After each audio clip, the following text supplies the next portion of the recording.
Hello world. We are anonymous. 2016 is upon us, and with it brings some troubling and concerning issues from the year before. One of which is the refugee crisis, which has seen millions of refugees from all over the Middle East, mainly from Iraq, Syria, Libya and parts of sub-Saharan Africa, fleeing for their lives. Refugees from these countries, as well as others, pour into southern Europe, crossing the Mediterranean Sea, and will tend to settle in countries that will first accept them, and secondly, have in place a strong welfare system to support them. Most European countries do not want to accept large numbers of refugees, and have ejected tens of thousands of people by force, creating illegal immigration in neighboring countries where no source of income will be waiting for them. Some turning to crime to keep their families alive. Countless news organizations from around the world have broadcasted images of sick and dying refugees fleeing their impoverished and war-torn countries. The media has also shown countries accepting large numbers of refugees in efforts to aid in the crisis. They even go as far as to explain how these refugees are fleeing to where conditions are better. Talk about stating the obvious. Conditions are better only because the conditions from which they are fleeing are no longer tolerable. Refugees are fleeing their home countries and leaving behind everything they know, not for the fear of dying from a stray bullet or misguided bomb, but because the village, town, or city from which they came cannot support them any longer. This is due to an already poor economy along with a completely destroyed infrastructure due to war. When you give a refugee a choice to either die where they are, or run to wherever they're running to, in the hopes they may survive, chances are, they are going to run and go to where they remember seeing the good life on television. The war on terrorism, led by the United States, its NATO allies along with the mainstream media have been the leading contributor in destabilizing the Middle East, one country at a time. These war-torn countries are then divided up for their resources, shared among those who were willing participants in creating the crisis in the first place. This is known to some as the spoils of war. This works out for countries like Germany, who will accept as many refugees as possible to undermine its country's union trade workers. Germany has been busy dismantling its unions for years. Union workers now work longer hours and receive fewer benefits, if they get any benefits at all. This is done by flooding the labor markets with cheap labor for large companies operating in the country. This in turn forces unions to go on strike and demand higher wages.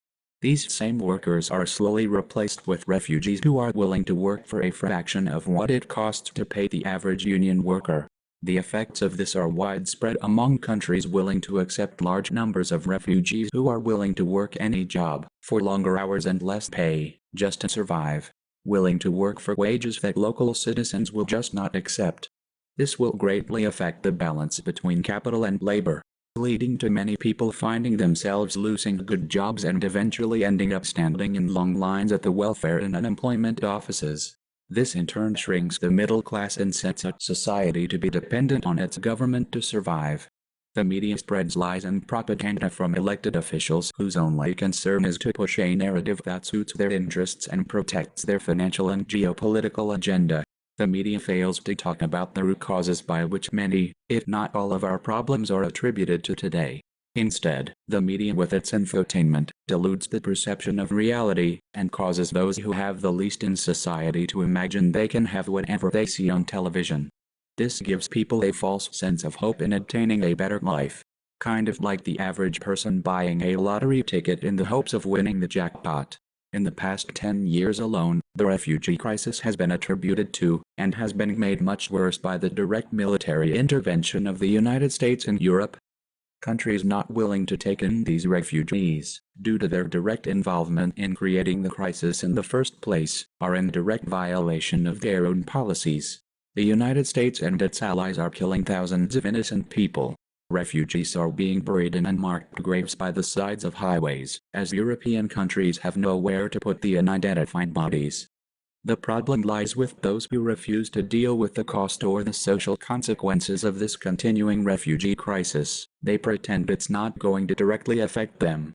The blowback from this crisis is just starting to be felt by Western countries who pretend these false flag terror events have nothing to do with their direct military involvement in their quest for world domination.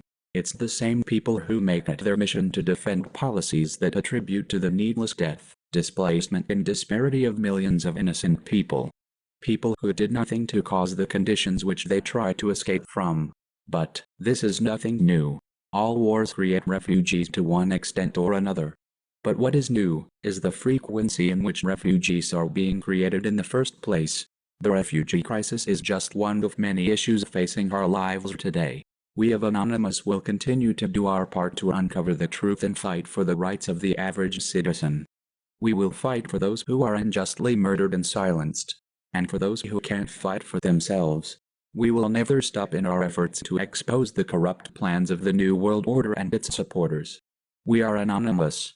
We are Legion. We do not forgive. We do not forget. In 2016, expect us.